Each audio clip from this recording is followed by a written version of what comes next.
set the big stage. So you said the big stage issue for now, if you look at the last 12 months since you last came, is there is something going on between traditional SEO and AI SEO GEO in terms of people's understanding or, information, disinformation. Can you elaborate? Yeah. Absolutely. So I think the problem is that some sectors are painting AI search as independent search engines, right? That they're a smarter, evolved Google.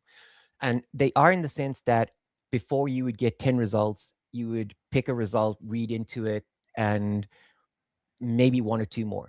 The difference now is that those 10 results are being summarized by an AI for you, and it's giving you the consensus between those. Um, a lot of people, especially on LinkedIn, and a lot of people that are building geo tools and geo agencies are trying to present that LLMs make up their own mind and they have their own reasoning for picking brands. And I think that's a misrepresentation of reality. Okay.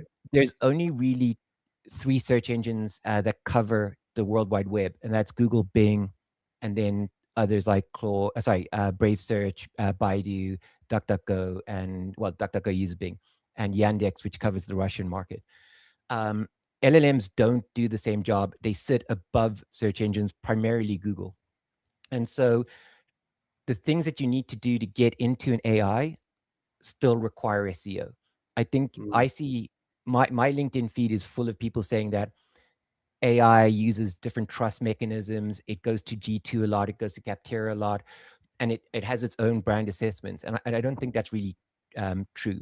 And one of the ways we've disproven that is we've taken prompts which will surface a number of brands, looked at the query fan out. That's something we did on the last show. We looked at the query fan out and entered the brand messaging in the same day. So we've taken a brand that was invisible and put it into the conversation. Now, doing that isn't an exact science, but it's not a different model, right?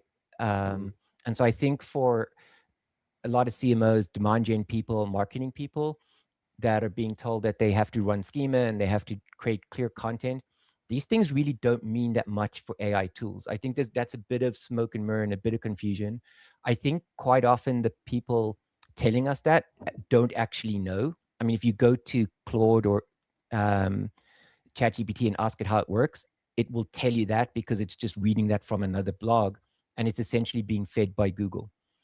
I don't think Google's going to give us the data because right now they're suing a company called SERP API. SERP API is able to get around Google's search guard. Search guard stops other sites from being able to scrape Google results.